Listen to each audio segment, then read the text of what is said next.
현관문 앞에 선 순간 나는 무언가 잘못되었다는 걸 느꼈다. 늦은 밤의 고요함 속에서 그 집은 숨을 죽인 채 어둠에 묻혀 있었다. 문 앞에는 슬리퍼 한 짝이 어긋나게 놓여 있었고 그 위에 선명한 붉은 자국이 번져 있었다. 피였다.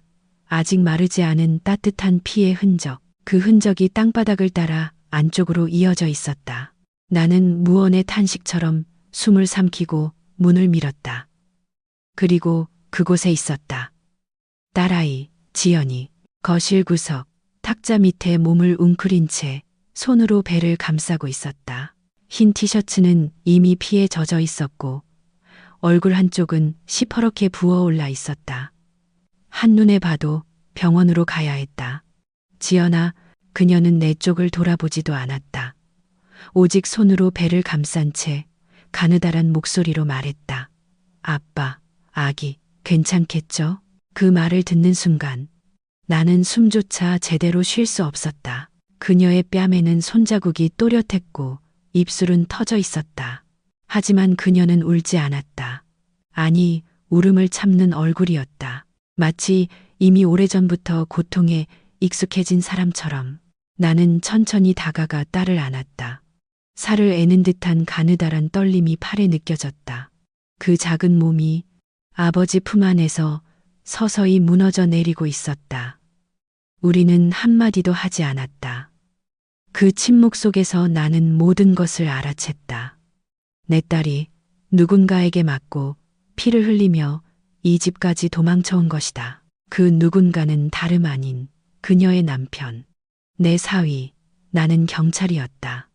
30년을 넘게 법과 질서의 이름으로 일해왔다. 사람들을 체포하고 폭력을 근절하고 정의를 세운다 말하며 살아왔다. 하지만 지금 내 딸은 피를 흘리며 내 앞에 있고 나는 잠시도 정의라는 단어를 떠올릴 수 없었다. 나는 지연을 조심스럽게 들어 병원으로 향했다. 그동안 그녀는 한마디도 하지 않았다. 차 안의 침묵은 짙은 안개처럼 무거웠고 라디오에서 흘러나오던 클래식 음악은 어느 순간 꺼져 있었다. 딸은 가끔 배를 쓰다듬었고 그 손끝이 간절하게 떨렸다. 나는 그 손을 잡고 조용히 말했다. 아기, 지켜야지. 네가 안 지키면 아빠가 지킬게. 지연은 눈을 감았다. 그 순간 나는 그녀의 눈꼬리에 맺힌 눈물을 보았다. 흐르지 않는 눈물. 하지만 그 하나의 물방울이 내 마음을 찢어 놓았다. 그날 밤 병원 응급실의 하얀 벽과 소독약 냄새는 유난히 차가웠다. 간호사들이 바쁘게 움직였고 의사는 지연의 배와 머리, 갈비뼈 상태를 확인했다. 나는 의사의 말을 다 듣지 않았다. 단지 다행히 아이는 괜찮다는 한마디만이 들렸다. 그 말만이 내 머릿속에 메아리처럼 반복되었다. 내가 그토록 아끼던 딸, 명절이면 손편지를 써주던 아이, 집에서 반찬 하나를 해도 나 먼저 먹여보던 아이, 그런 지연이 지금은 자신이 만든 밥상조차 외면당하며 피투성이가 된 채로 아버지의 집문을 두드린 것이다. 그날 밤 나는 거실 바닥을 닦았다. 피가 고여 있었고 슬리퍼 자국이 선명하게 남아 있었다. 문득 내가 그토록 사랑했던 이 집이 내 아이에게 유일한 피난처가 되었다는 사실에 가슴이 먹먹했다. 나는 경찰이기 전에 아버지였다. 그리고 아버지로서 그 누구보다 딸의 고통에 책임이 있다는 것을 알았다. 그녀가 그 남자를 선택할 때 나는 고개를 끄덕였다. 그래, 너만 행복하다면 된다. 그렇게 말해놓고 그 선택의 끝이 이 지경일 줄은 몰랐다. 아니, 어쩌면 알고도 모른 척했는지도 모른다. 밖에서는 겨울 바람이 유리창을 두드리고 있었다. 나는 조용히 불을 끄고 딸이 누운 병실 침대 옆에 앉았다. 그녀는 잠들지 못한 채 눈을 감고 누워 있었다. 아마도 오늘 밤은 그녀에게도 나에게도 다시는 잊히지 않을 밤일 것이다. 병원 복도는 언제나 그렇듯 조용했다. 새벽 2시를 넘긴 시간, 간호사들 사이로 흰 복장의 의사들이 무표정하게 지나가고 자판기 앞엔 아무도 서 있지 않았다. 나는 플라스틱 의자에 앉아 멍하니 딸아이의 이름이 붙은 병실 번호만 바라보고 있었다. 의사는 말했다. 갈비뼈에 금이 갔고 머리에는 타박상이 심하며 팔꿈치 부근엔 움켜쥔 자국이 남아 있었다. 흉기나 도구는 사용되지 않았지만 반복된 충격의 흔적이 보입니다. 그 말은 곧 이게 처음이 아니라는 뜻이었다. 나는 고개를 끄덕이며 아무 말도 하지 않았다. 아니, 말할 수 없었다. 말이란 게 이렇게 쓸모없게 느껴진 적은 없었다. 손에 쥔 서류가 바스락거렸다. 진료 동의서와 보호자 서명란이 있는 A 사용지 한 장, 펜을 들었지만 글씨가 흐려 보였다. 병원 특유의 희미한 소독약 냄새가 코끝을 찔렀고 그 순간 내가 경찰이라는 사실이 멀게만 느껴졌다. 문이 열렸다. 지연이 휠체어에 앉아 나왔다. 얼굴에 반창고가 붙어 있었고 입가엔 새살이 아물기 시작한 자국이 선명했다. 그 눈동자엔 말로 설명할 수 없는 감정이 떠다니고 있었다. 부끄러움, 수치, 두려움, 아니, 그보다는 자책에 가까운 감정이었다. 그녀는 내 앞에서 미소를 지으려 애썼지만 결국 입꼬리는 떨리고 말았다. 아빠, 나 괜찮아. 정말이야. 나는 대답 대신 그녀의 손을 잡았다. 그 손은 믿을 수 없을 정도로 차가웠다. 순간 그 손을 붙잡은 내 손이 왜 이렇게 떨리는지 스스로도 몰랐다. 수많은 범죄 현장을 다녀왔고 살인자와 강도범을 눈앞에서 잡은 적도 있었다. 그러나 지금 눈앞에 있는 이 작은 손 하나가 나를 무너뜨리고 있었다. 그 사람 신고하지 마. 나 그냥 다시는 안 그러겠대. 나는 그녀를 바라봤다. 지연의 눈동자 속에서 내가 외면해왔던 그늘을 봤다. 그녀는 여전히 그를 사랑하고 있었다. 아니, 사랑이라는 이름으로 자신을 학대하는 것을 당연히 여기고 있었다. 지연아, 응, 그게 괜찮은 거라고 생각해? 아기한테는 아빠가 필요하잖아. 그 말을 듣고 나는 아무 말도 하지 못했다. 말이 떠오르지 않았다. 그저 어릴 적 지연이 책가방을 메고 초등학교 앞에서 손을 흔들던 모습이 떠올랐다. 그때도 지금처럼 작고 가늘었다. 그 손 하나 잡고 내가 지켜주면 될 줄 알았다. 그런데 지금 나는 아무것도 지켜주지 못했다. 의사가 다가와 말했다. 안정이 필요하다고, 입원 절차를 진행하겠다고. 나는 천천히 고개를 끄덕이며 그 말을 따랐다. 지연은 조용히 병실로 들어갔고 나는 다시 그 복도 끝자락의 의자에 앉았다. 벽시계는 새벽 3시를 가리키고 있었고 복도 끝 작은 창문에는 달빛이 흘러들고 있었다. 그 순간 나는 마음속 깊은 곳에서 결심했다. 경찰서장으로서가 아니라 아버지로서 딸이 더 이상 울지 않아도 되는 세상을 만들어야겠다고. 하지만 그 방법이 단순한 처벌이어서는 안 된다는 것도 알고 있었다. 나는 그를, 즉 내 사위를 무너뜨려야 했다. 그러나 그 방법은 반드시 조용하고 철저해야 했다. 딸의 자존심을 해치지 않고 동시에 다시는 그녀에게 손을 대지 못하게 해야 했다. 그날 밤 병원에서 나오는 길, 찬 공기가 뺨을 스쳤고 자동차 유리엔 성에가 맺혀 있었다. 라디오를 틀었다. 우연히 흘러나온 곡은 조용필의 바람의 노래였다. 살다 보면 한 번쯤은 날아갈 듯 꿈꾸던 날도 있었지. 나는 창밖을 바라보았다. 어두운 도로 위 가로등 불빛이 길게 늘어지고 있었다. 그 빛은 어쩐지 지연의 얼굴을 닮아 있었다. 작고 흔들리며 쉽게 꺼질 것만 같은. 그들의 결혼식은 처음부터 뭔가 빠져 있었다. 나는 그 장면을 또렷하게 기억한다. 식장 입구엔 붉은 국화꽃 장식이 어색하게 흔들렸고 사진기사의 플래시 소리조차 차갑게 들렸다. 하객들은 조용히 식순을 따라 박수를 쳤지만 나는 그 박수 속에 진심이 거의 없다는 것을 느꼈다. 딸아이의 눈가엔 화장이 가려주지 못한 불안이 머물러 있었고 사위는 종일 핸드폰을 쥐고 있었다. 내가 그를 처음 봤을 때 본능적으로 거리감을 느꼈다.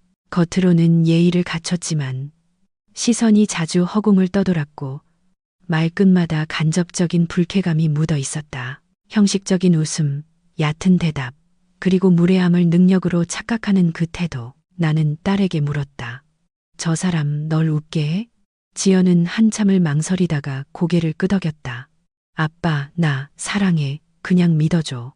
그 말이 마지막이었다. 그 후로 나는 내 감정을 묻었다. 그녀의 선택을 존중하는 척, 그를 가족으로 받아들이는 척. 하지만 결혼식장 안에서 나는 그가 진심으로 내 딸을 아끼는 사람은 아니라는 걸 확신하고 있었다. 그날 신부 측 하객으로 가득 찬 좌석 반대편, 시댁 쪽은 이상하리만치 조용했다. 시어머니는 끝까지 오지 않았고 시아버지 자리도 비어 있었다. 결혼식을 이끌던 사회자가 잠시 멈칫했지만 곧 아무 일 없다는 듯 진행을 이어갔다. 나는 그 빈자리들이 불길한 예감처럼 느껴졌다. 저 집안 원래 그런가 봐. 식이 끝나고 누군가 작게 속삭이는 소리가 들렸다. 나는 모른 척했지만 그 말이 내 귓속에서 오래 맴돌았다. 지연은 신혼여행을 다녀온 뒤 한동안 연락이 뜸했다. 예전처럼 전화로 시시콜콜한 얘기를 나누던 아이가 점점 단답형 문자를 보내기 시작했다. 응, 괜찮아. 바빠서 그래요. 그 짧은 말들 속에서 나는 무언가 다치고 있다는 걸 느꼈다. 하지만 아버지로서 물어볼 수 없었다. 괜찮냐는 말 대신 나는 늘 똑같이 말했다. 필요하면 언제든지 와. 여긴 내 집이야. 그 말은 위로였지만 동시에 경고이기도 했다. 돌아오게 되면 그 집을 무너뜨리겠다는 내 무언의 약속. 딸은 그 뜻을 알았는지 몰랐다. 그러나 나는 기다렸다. 그녀가 다시 문을 두드리는 날을, 결혼 후 첫 명절. 나는 일부러 전화를 걸지 않았다. 잘 지내고 있겠지라는 말은 사실상 무슨 일 없기를 바란다는 기도였다. 하지만 그해 추석날 저녁, 지연이 보낸 사진 한 장이 내 휴대폰에 도착했다. 손으로 정성껏 차린 밥상, 불고기, 잡채, 전 몇 가지. 그러나 사진 속에는 아무도 없었다. 혼자 했어요. 어때요, 아빠? 나는 답장을 쓰다 말고 화면을 꺼버렸다. 눈앞이 흐려졌고 마음속엔 알 수 없는 분노가 피어올랐다. 왜 혼자였는지, 왜 누구도 앉지 않았는지 묻지 않아도 알 수 있었다. 그 결혼식의 빈 의자들, 그 불길했던 침묵과 외면. 결국 모든 것은 그때부터 시작되고 있었다. 내가 애써 외면했던 수많은 조짐들. 딸은 아버지의 눈을 피해 사랑을 지키려 했지만 나는 그녀가 혼자가 되어가는 모습을 계속 지켜보고 있었던 셈이다. 결혼식 날 끝까지 환하게 웃으려 했던 그녀의 얼굴이 떠올랐다. 사진 속에서 지연은 활짝 웃고 있었지만 그 눈동자는 멀리 있었고 미소는 애써 올린 것처럼 보였다. 내가 처음으로 그녀의 신랑을 경계하기 시작했던 순간은 바로 그때였다. 사랑은 눈을 감게 한다지만 아버지의 직감은 거짓을 알아본다. 그리고 나는 그날 이미 모든 것을 알고 있었던지도 모른다. 그때 나는 조용히 생각했다. 딸이 다치기 전엔 아무것도 할 수 없다는 사실을.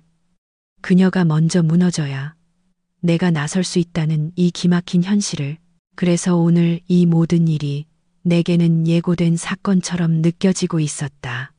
첫 명절날, 그녀는 해가 뜨기 전부터 일어났다고 했다. 전날 저녁부터 재료를 손질하고 쉴 틈 없이 무치고 볶고 끓였다. 갈비찜을 할 줄 몰라 유튜브를 틀어가며 몇 번이나 다시 보고 탕국의 간을 맞추느라 소금과 국간장을 번갈아 넣었다.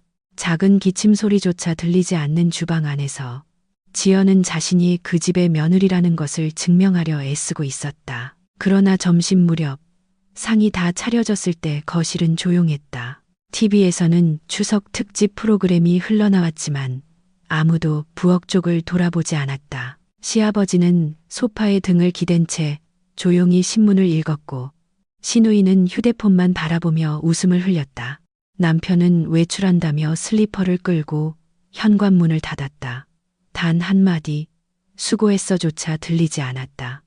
그날의 공기는 싸늘했다. 부엌 창문으로 들어온 가을 바람이 밥 위로 스쳐 지나가며 그릇에 김을 걷어갔다.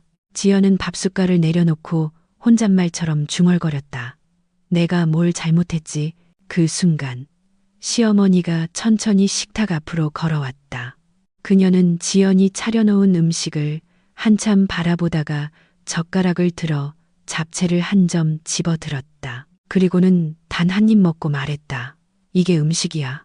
지연은 아무 대꾸도 하지 못했다.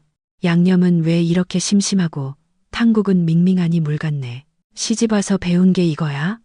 그 목소리는 높지 않았지만 그 안에 담긴 무시는 너무도 분명했다. 시어머니는 반찬 몇 가지를 더 살피더니 이내 작은 한숨을 내쉬며 식탁을 떠났다. 그 뒷모습은 마치 큰 실망을 안고 돌아서는 듯했지만 지연은 그 속에 조롱을 보았다. 이 집의 며느리로서 자신의 자리가 어디쯤인지 또렷이 확인하는 순간이었다. 그날 저녁 지연은 나에게 전화하지 않았다. 대신 다음 날 새벽 나는 냉장고 문이 열리는 소리에 깨어났다. 주방에서는 그녀가 다시 갈비찜을 만들고 있었다. 이번엔 맛있게 해볼게요. 혼잣말처럼 뱉는 그 목소리가 병실에 퍼졌고 나는 아침 햇살보다 먼저 그 아픔을 느꼈다. 병원에서 듣던 이야기였다. 그 명절 이후로 그녀는 거의 하루도 빠지지 않고 집안일을 도맡았다. 남편은 여전히 무심했고 시댁 식구들은 그녀의 손맛이 없다며 웃곤 했단다. 그러면서도 밥상은 비웠고 잔소리는 늘어갔다. 기이한 모순이었다. 무시하며 기대하고 기대하며 깎아내리는. 그 명절을 지나고 얼마 후 딸은 처음으로 내가 준 반찬통을 돌려보냈다. 평소 같으면 아빠 더 해줘요. 라며 깔깔 웃던 아이가 아무 말 없이 택배로 보내온 통엔 한 줄 메모가 붙어 있었다. 이제 저도 해볼게요. 그 문장이 어쩐지 낯설고 서늘했다. 나는 어쩌면 그때부터 알고 있었을지도 모른다. 지연이 홀로 싸우고 있다는 것을. 그러나 아버지로서, 경찰서장으로서 나는 그녀가 먼저 도움을 청하지 않는 이상 나설 수 없다는 어리석은 자존심에 매달려 있었다. 아이를 낳으면 달라질 거야. 결혼 초기엔 다들 힘들지. 그런 말들로 스스로를 위로하며 딸의 고통을 과정이라 불렀다. 그 명절 이후로 딸은 더 조용해졌다. 전화도 줄었고 목소리에는 활기가 사라졌다. 그리고 마침내 그 침묵의 끝에서 그녀는 피투성이로 우리 집 문을 두드린 것이다. 그날 부엌 창가에서 바라보던 그녀의 손끝을 나는 잊을 수 없다. 젓가락을 든 채 망설이다 결국 조용히 내려놓는 동작. 그 작고 단정한 손 위로 찬바람이 스쳐 지나갔다. 그건 단지 음식이냐는 말이 아니었다. 그건 그녀의 존재 자체를 부정당한 순간이었다. 처음 그 영상을 받았을 때 나는 바로 눈을 감아버렸다. 참아 볼 수 없을 것 같았다. 그러나 경찰로서 나는 이미 수많은 폭력 장면들을 처리해 본 사람이었다. 그래서 다시 마음을 다잡고 재생 버튼을 눌렀다. 화면은 흐릿했다. 분명 집안의 내부 CCTV였다. 거실과 주방이 동시에 잡히는 각도였고 밤 11시 48분 지연이 설거지를 마친 후 물기를 닦고 고개를 돌리는 순간 남편이 다가왔다. 화면 속 그 남자의 손에는 휴대폰이 들려 있었고 그는 화를 참지 못하는 듯 소리를 질렀다. 음성은 녹음되지 않았지만 몸짓과 입모양만으로도 충분히 알 수 있었다. 지연은 무언가 항변하려 했지만 그 남자는 소파에 놓인 리모컨을 집어 바닥에 던졌다. 쾅! 소리가 귀 안에까지 메아리쳤다. 그 충격음 뒤로 화면 밖으로 뛰쳐나가는 고양이의 그림자까지 잡혔다. 그리고 다음 장면. 그가 지연의 손목을 붙잡아 거칠게 끌었다. 그녀는 저항하지 못했다. 순간 화면이 흔들리고 다음에는 그녀가 식탁 모서리에 부딪히며 주저앉았다. 그 자리에서 입을 틀어막고 웅크리는 모습. 그 장면에서 나는 다시 영상을 멈췄다. 내 손이 떨리고 있었다. 마치 총을 처음 쏘던 날처럼 손바닥 안쪽에 땀이 흥건하게 차올랐다. 이걸 딸이 겪고 있었다고? 말이 나오지 않았다. 아니, 이 영상은 내가 원해서 얻은 것이었다. 그녀가 병원에 실려온 그날 밤, 나는 병원 관계자를 통해 신고 없이도 대응할 수 있는 법적 방법들을 떠올렸다. 내가 갖고 있는 인맥과 정보망을 조용히 꺼내 들었고 결국 그 집 경비 시스템에서 외부로 전송된 자동 백업 영상을 확보할 수 있었다. 그리고 마침내 진실은 눈앞에 있었다. 숨기지 못할 상처, 외면할 수 없는 폭력. 그 모든 것이 딸의 침묵 속에 숨어 있었다. 지연은 끝까지 신고를 원하지 않았다. 아빠, 나 정말 괜찮아. 그냥 화가 났던 거야. 나도 조금 말을 심하게 했고 그녀는 변명했다. 마치 그를 대신해 잘못을 수습하려는 사람처럼. 그러나 나는 알고 있었다. 학대받는 이들이 자신을 탓하는 패턴을, 내가 수사했던 수많은 가정폭력 사건에서 보았던 그 익숙한 자책. 지연은 나를 피해 눈을 돌렸다. 그녀의 눈빛 속에는 어린 시절 보이던 순수함이 없었다. 대신 깊은 피로와 체념이 깃들어 있었다. 아빠, 이건 그냥 우리가 해결할 일이야. 나는 조용히 고개를 끄덕였지만 이미 마음속에서는 그 모든 말을 부정하고 있었다. 나는 그날 밤 사무실로 돌아와 홀로 모든 기록을 정리했다. 영상을 복사해 외장 하드에 저장하고 그녀의 진료 기록을 정리하며 사법 절차에 사용할 수 있는 범위 내에서 최대한의 자료를 확보했다. 그러나 나는 아직 어떤 조치도 취하지 않았다. 왜냐하면 이건 단순한 형사사건이 아니었기 때문이다. 이건 내 딸의 인생이었다.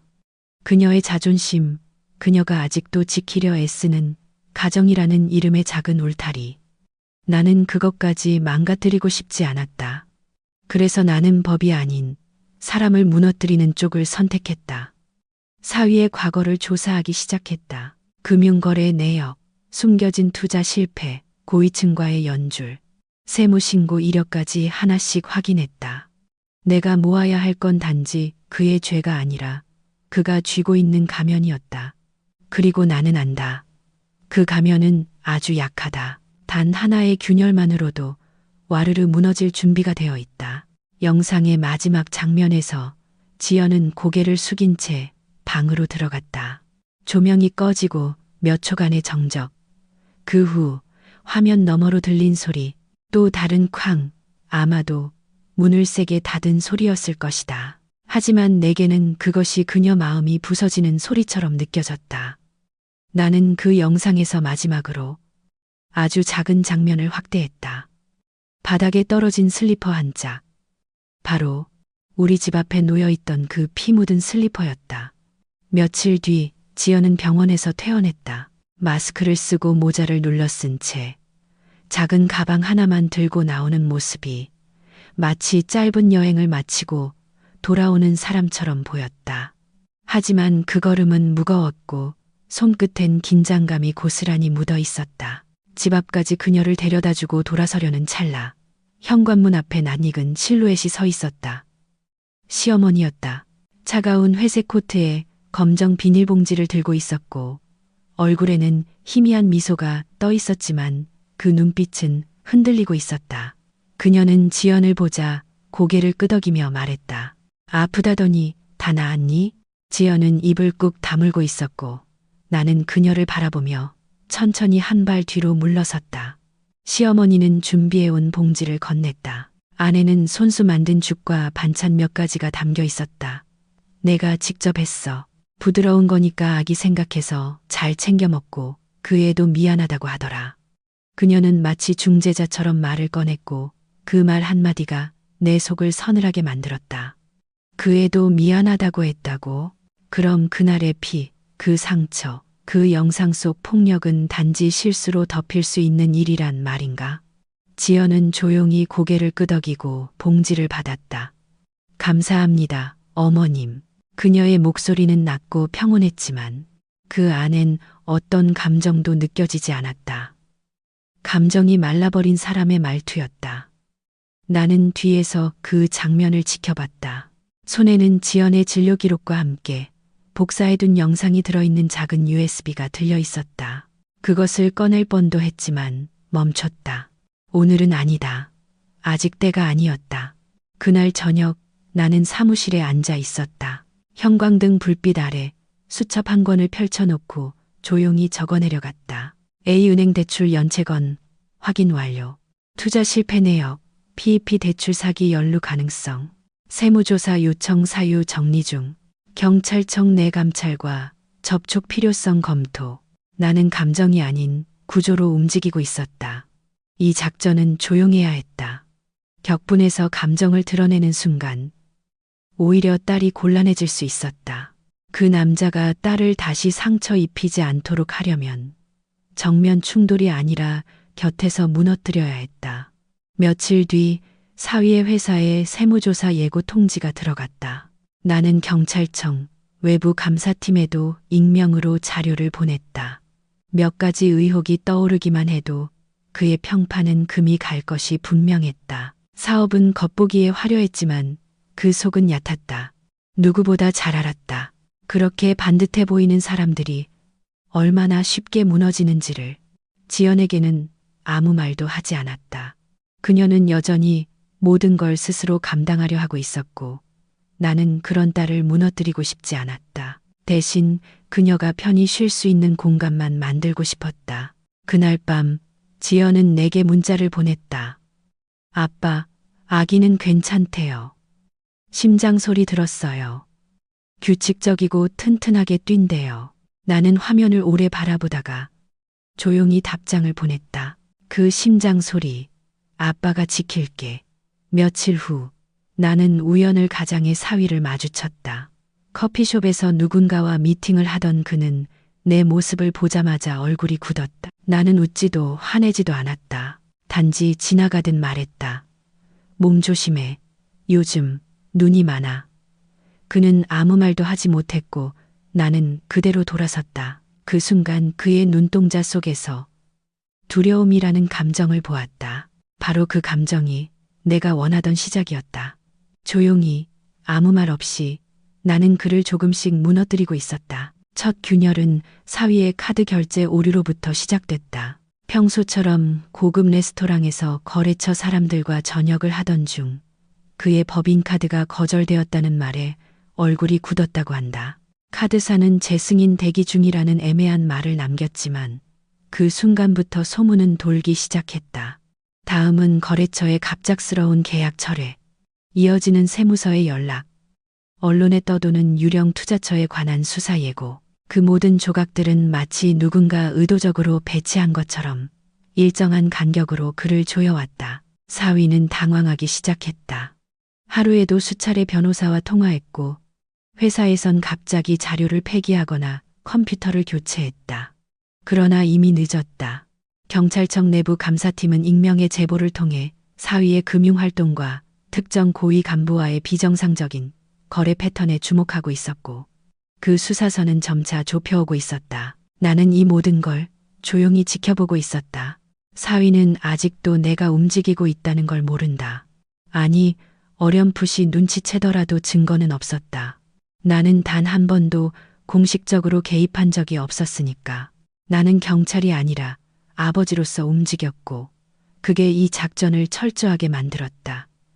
지연은 그런 상황을 아직 모른다. 그녀는 여전히 혼자 감내하고 있었고 아이의 태동을 느끼며 하루하루 버텨내고 있었다. 나는 가끔 그녀 몰래 병원에 들러 진료 기록을 확인했다. 그녀의 안부를 말 대신 숫자와 그래프를 통해 알아가는 일이 조금은 슬펐다. 하지만 그것이 그녀의 자존심을 지켜주는 방법이라면 그 또한 아버지의 일이라 생각했다. 한편 시어머니는 점점 조급해졌다. 그녀는 지연에게 다시 연락을 시도했고 급기야 내게도 전화를 걸어왔다. 경찰서장님, 혹시 저희 아들 쪽에서 뭐 잘못한 게 있습니까? 요즘 계속 일이 꼬여서 혹시 저희가 몰랐던 일이. 그 목소리는 그토록 오만하던 시절의 그것과는 달랐다. 불안과 공포가 섞인 목소리. 나는 대답하지 않았다. 그저 짧게 말했다. 모든 건 자기 자식이 만든 일이겠죠. 그 말 한마디에 전화기 너머의 숨소리가 길어졌다. 침묵 끝에 그녀는 작게 말했다. 딸이 많이 아팠다고 들었어요. 그땐 몰랐습니다. 나는 더는 대답하지 않았다. 그녀의 사과는 이제 중요하지 않았다. 며칠 뒤 사위는 회사 건물 옥상에서 기자들을 피해 도망치듯 모습을 감췄고 이사회는 긴급하게 그를 대표직에서 해임했다. 그의 이름은 뉴스에 등장하지 않았지만 업계 사람들 사이에서는 이미 회복 불가능한 불신이 퍼지고 있었다. 자기보다 크다고 믿었던 세계에서 그는 지금 가장 작은 사람으로 추락하고 있었다. 그리고 그날 밤 지연은 내게 처음으로 먼저 전화를 걸었다. 아빠, 이상하지 않아요. 요즘 그 사람이 너무 조용해요. 나한테도 잘하려고 하고. 나는 잠시 말을 멈췄다가 조용히 물었다. 기분이 어때? 그녀는 대답 대신 작은 숨을 내쉬며 말했다. 무섭지는 않아요. 그게 더 이상 무섭지 않아요. 그냥 슬퍼요. 그 말을 듣는 순간 나는 겨우 알았다. 딸이 그를 미워하지 않게 되었다는 걸. 사랑도 아니고 용서도 아니고 단지 더 이상 감정을 소모하지 않을 뿐이라는 것. 그건 가장 깊은 이별의 형태였다. 그리고 나도 이제는 마무리를 지을 때가 왔다는 걸 알았다. 이 남자의 몰락은 완성되었다. 더는 손댈 필요도 밀어붙일 이유도 없었다. 정의는 법이 아니라 때때로 침묵 속에서 완성된다. 그리고 그 침묵은 내가 딸에게 줄 수 있는 마지막 보호막이었다. 며칠 뒤 하늘이 유난히 흐렸던 어느 초겨울 아침. 나는 지연과 함께 국화를 사서 차에 실었다. 그녀는 검은 코트를 입고 아직 배가 조금 불러온 몸으로 조심스럽게 뒷좌석에 앉았다. 창밖을 바라보던 그녀는 말없이 내 손을 잡았다. 따뜻하고 조용한 손길이었다. 우리가 향한 곳은 어머니의 산소였다. 지연이 세상에서 가장 존경한다고 말하던 사람. 그리고 누구보다도 가족이란 이름에 진심이었던 사람. 그 무덤 앞에서 딸은 처음으로 아기를 위해 기도하고 싶다고 했다. 묘역으로 들어가는 길. 겨울이 스며든 흙길은 축축했고 발밑에 쌓인 낙엽에서는 퀴퀴한 냄새 대신 익숙한 흙내음이 피어올랐다. 지연은 천천히 허리를 숙여 국화를 놓고 두 손을 가지런히 모았다. 그녀는 입을 열지 않았다. 대신 오래도록 눈을 감고 있었다. 바람이 잔잔히 머리카락을 스치고 코끝에 닿은 찬 공기 속에서 그녀의 눈에 눈물이 맺혔다. 나는 그녀 곁에 조용히 섰다. 그리고 속으로 말했다. 어머니, 이 아이를 지켜주세요. 이제 그 누구도 이 아이를 다치게 하지 않도록. 묘역에서 내려오는 길, 지연은 문득 이렇게 말했다. 아빠, 나 다시 시작해볼게요. 더 이상 숨지 않고 아기랑 나, 우리 둘이 괜찮게 살아볼게요. 그 목소리는 놀라울 만큼 단단했다. 그동안 보았던 그녀의 수많은 울음과 침묵, 두려움과 망설임이 모두 지나간 자리에서 이제야 나온 목소리였다. 나는 대답하지 않았다. 대신 그녀의 머리를 조용히 쓰다듬었다. 작고 따뜻한 머리, 어릴 적부터 내가 쓰다듬어주던 그 느낌 그대로였다. 집으로 돌아오는 길, 그녀는 조수석에 앉아 라디오를 켰다. 우연히 흘러나온 클래식 선율에 그녀는 고개를 기울이며 말했다. 이 노래 엄마가 좋아했었죠? 나는 고개를 끄덕였다. 그러자 그녀는 창밖을 바라보며 조용히 중얼거렸다. 이젠 엄마처럼 살고 싶어요. 조용하고 단단하게. 그 말이 내 가슴에 깊숙이 박혔다. 며칠 후 나는 경찰청의 마지막 근무일을 마치고 퇴임식을 가졌다. 화환과 박수, 기자들의 플래시 속에서 나는 끝내 기자들에게 어떤 말도 하지 않았다. 내가 지켜낸 정의는 뉴스에 오를 일이 아니었다. 그건 내 딸의 조용한 일상 속에 살아있는 것이었기에. 퇴임 후 처음으로 아침에 집 베란다에 나가 차를 마셨다. 따뜻한 김이 오르는 찻잔 위로 겨울 햇살이 천천히 퍼졌고 그 아래 작은 발소리가 들렸다. 지연이었다. 그녀는 아기 물품이 담긴 쇼핑백을 들고 있었다. 아빠, 우리 같이 이름 지어볼래요? 그녀가 웃으며 말했다. 나는 미소로 답했다. 그래, 같이 지어보자. 그 순간 모든 것이 조용해졌다. 그토록 무겁던 마음도 복잡했던 감정들도 마치 눈이 내리기 직전의 공기처럼 고요하고 깨끗해졌다. 그날 밤 딸의 방에서 희미한 불빛이 새어나왔다. 그 안에는 작은 흔들의자와 아기 침대, 그리고 지연이 접어놓은 작은 손수건들이 있었다. 나는 그 풍경을 창밖에서 지켜보며 속으로 다시 다짐했다. 이 아이는 절대 혼자 울게 하지 않겠다. 그 다짐은 어떤 맹세보다 단단했고 그 안에는 딸에 대한 사랑과 세상을 향한 마지막 책임이 담겨 있었다. 이야기를 마치며 나는 조용히 묻고 싶다. 혹시 지금 이 순간에도 가장 가까운 사람에게 외면당한 채 조용히 울고 있는 이가 있다면 부디 기억하길 바란다. 사랑은 소리 없이 무너질 수 있지만 그 무너진 틈 사이로도 다시 따뜻함이 들어올 수 있다는 것을. 당신의 삶도 언젠가는 다시 새벽처럼 고요한 평화에 닿기를.